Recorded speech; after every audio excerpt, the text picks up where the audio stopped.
ചർച്ചയ്ക്ക് UDF കോൺഗ്രസ് അദ്ദേഹവുമായി ചർച്ച ചെയ്യാനുള്ള ഏതെങ്കിലും സാധ്യത? അക്കാര്യത്തെ കുറിച്ച് ഇന്നലെ എന്റെ പ്രതികരണം നന്നായിട്ട് പറഞ്ഞിട്ടുണ്ട്. അതിനപ്പുറം ഒന്നും പറയാനില്ല.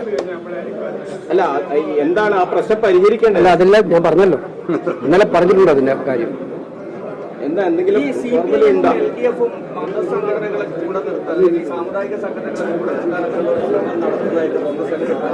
ശ്രമം ആർക്കും നടത്താമല്ലോ. കാരണം ആ ശ്രമം നടത്തുമ്പോൾ അതല്ല ഞാനിപ്പോ നേരത്തെ പറഞ്ഞത്, സ്വന്തം കർമ്മങ്ങൾ കൂടി ആലോചിച്ചിട്ട് ഇത്തരം ശ്രമങ്ങൾ നടത്തുമ്പോൾ എന്താണ് ഫലമുണ്ടാകുക എന്നത് കാത്തിരുന്നതാണ്. ജനങ്ങളെ വിഡ്ഢികളല്ല. കാരണം അവർ ചെയ്ത കാര്യങ്ങളെല്ലാം പബ്ലിക് ഡൊമൈനിലുണ്ട്. ഞങ്ങളാരും സമുദായ സംഘടനകളെ വെല്ലുവിളിക്കാറില്ല. ഞങ്ങളാരും ആരെയും അപകീർത്തിപ്പെടുത്താറില്ല. ഇതെല്ലാം ചെയ്തത് CPM-ഉം ഗവൺമെന്റുമാണ്. അപ്പൊ അവരിപ്രാവശ്യം തിരഞ്ഞെടുപ്പ് മുന്നിൽ കണ്ട് അത് തൊട്ടു മുമ്പേ കൂടി നടത്തുന്ന ഇത്തരം പരിശ്രമങ്ങൾ മനസ്സിലാക്കാനുള്ള ശേഷിയുള്ളവരാണ് കേരള ജനത എന്നുള്ളത് ഉറപ്പാണെന്നാണ് ഞാൻ പറയുന്നത്.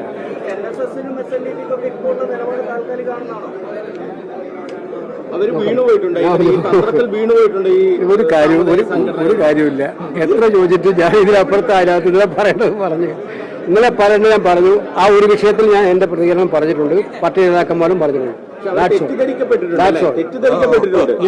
എനിക്കൊരു സംശയമുള്ളത് ഞാൻ പറയപ്പെടും. SIR ഇന്ത്യ തലത്തിലെല്ലാം കോൺഗ്രസും CPM-ഉം ഇന്ത്യ കക്ഷികളെല്ലാം എതിർക്കുന്ന ഒന്നാണ്. SIR തിരഞ്ഞെടുപ്പിന് തൊട്ടു മുമ്പേ ധൃതി പിടിച്ച് നടപ്പിലാക്കുന്നത്.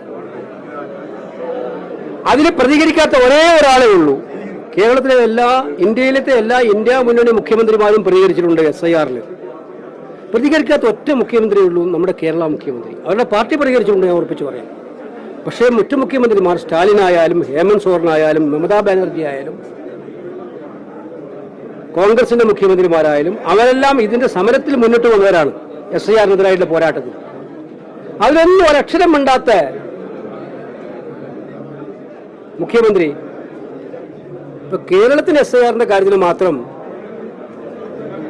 അഭിപ്രായം പറയുന്നതിന്റെ വൈരുദ്ധ്യമാണ് എനിക്ക് മനസ്സിലാക്കാത്തത്. അത് ക്ലിയർ ആയിട്ടില്ല ഇരട്ടത്താപ്പ്. പുനഃസംഘടനയുടെ കാര്യം എന്തായി? ഈ കാര്യങ്ങൾ ഇങ്ങനെ കേൾക്കാൻ തുടങ്ങിയിട്ട് കാലങ്ങൾ കുറയായി. ഇപ്പോൾ അത് നിങ്ങൾ KPC പ്രസിഡന്റിനോട് ചോദിക്കുക. അല്ലല്ല, തീരുമാനം എടുക്കുന്നത് കേരളത്തിലെ പുനഃസംഘടന KPCC പ്രസിഡന്റ് മുതൽ മുകളിലോട്ട് പുനഃസംഘടന AICC-യുടെ ചുമതലയാണ്. മറ്റു പുനഃസംഘടനകൾ നടത്തേണ്ടത് കേരളത്തിലെ നേതൃത്വം ഒന്നിച്ചിരുന്ന് അവർ നിർദ്ദേശങ്ങൾ തന്നാൽ ആ നിർദ്ദേശങ്ങൾ അംഗീകരിക്കുകയാണ് ഞങ്ങൾ ചെയ്യാറുള്ളത്. ഇപ്പോൾ കേരളത്തിലൊരു കമ്മിറ്റി ഉണ്ട്, DCC പ്രസിഡന്റുമാരുണ്ട്, അവരെല്ലാം പ്രവർത്തിച്ചുകൊണ്ടിരിക്കുന്നുണ്ട്. കൂടുതൽ പേരെ പുനഃസംഘടിപ്പിക്കുന്നതിന് പാർട്ടിക്ക് താല്പര്യമുണ്ടെങ്കിൽ അത് പൂർണ്ണമായിട്ട് നടപ്പാക്കപ്പെടും. അതിനൊരു സമയപരിധിയൊന്നുമില്ല.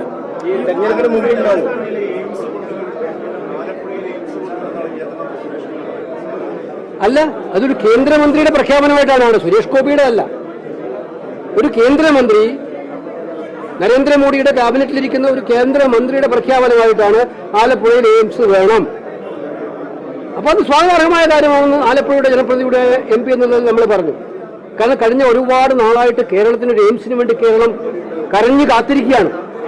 ഇതുപോലെ വിവേചനം മറ്റൊരു സംസ്ഥാനത്തിനും കേന്ദ്രം നൽകിയിട്ടില്ല. 11 വർഷക്കാലം അവർ എത്ര എയിംസ് കൊടുത്തു? അവിടെയൊന്നും കേരളത്തിന് അവസരം ഉണ്ടായിരുന്നില്ല. ഞങ്ങൾ പാർലമെന്റിൽ ഞാൻ ചോദിച്ച ചോദ്യത്തിന് ഇന്നത്തെ ആരോഗ്യമന്ത്രിയും അന്നത്തെ ആരോഗ്യമന്ത്രിയുമായ നഡ്ഡ മറുപടി പറഞ്ഞിട്ടുണ്ട്, എയിംസ് കേരളത്തിന് അനുവദിച്ചിരിക്കും. പക്ഷെ ഇന്നുവരെ അനുവദിച്ചില്ല. സത്യത്തിൽ അത് വാഗ്ദാന ലംഘനമാണ്. അപ്പൊ അങ്ങനെ ഇരിക്കുകയാണ് കേന്ദ്രമന്ത്രി പറയുന്നത് ആലപ്പുഴയിൽ അനുവദിക്കേണ്ടതാണ്, അതിനുവേണ്ടി ഞാൻ മുന്നിട്ടിറങ്ങാൻ പോവാണ്. സ്വാഗതാർഹമായ കാര്യമാണ്. അപ്പൊ കേന്ദ്രമന്ത്രിയുടെ പ്രഖ്യാപനം നടത്തേണ്ടത് അദ്ദേഹം മുന്നോട്ട് വന്നാൽ അതിന് എല്ലാ പിന്തുണയും ഞങ്ങളെല്ലാം കൊടുക്കും. അവിടെ പബ്ലിക് ആയിട്ടുള്ള സ്ഥലമുണ്ട്, അത് നടത്തണം. നമുക്ക് കേരളത്തിൽ എവിടെയായാലും എയിംസ് വേണം. ആലപ്പുഴയിലാണ് എയിംസ് ഉള്ളത്. നമുക്ക് ഏറ്റവും സന്തോഷമുള്ള കാര്യമാണ്. ഏറ്റവും കൂടുതൽ വിനോദമല്ലോ പാവപ്പെട്ടവർ ഏറ്റവും കൂടുതൽ ആശ്രയിക്കുന്ന സ്ഥലമാണത്. ഒരു സ്ഥലമുണ്ട്. സ്വകാര്യ മേഖലയിൽ ഒരു പ്രധാനപ്പെട്ട ആശുപത്രി ഇല്ലാത്തൊരു ജില്ല ഏതാണെന്ന് ചോദിച്ചാൽ ആ ഒറ്റ ജില്ലയാണ്. അപ്പോൾ മെഡിക്കൽ സൗകര്യങ്ങൾ ഏറ്റവും വേണ്ടപ്പെട്ട ഒരു ജില്ലയാണ്. നല്ല കാര്യം. നമ്മളെല്ലാ സഹകരണവും കൊടുക്കും. പബ്ലിക്കായ സ്ഥലമുണ്ട് അവിടെ. ഗവൺമെന്റ് വിചാരിച്ചാൽ തന്നെ സ്ഥലം കൊടുക്കാൻ പറ്റും.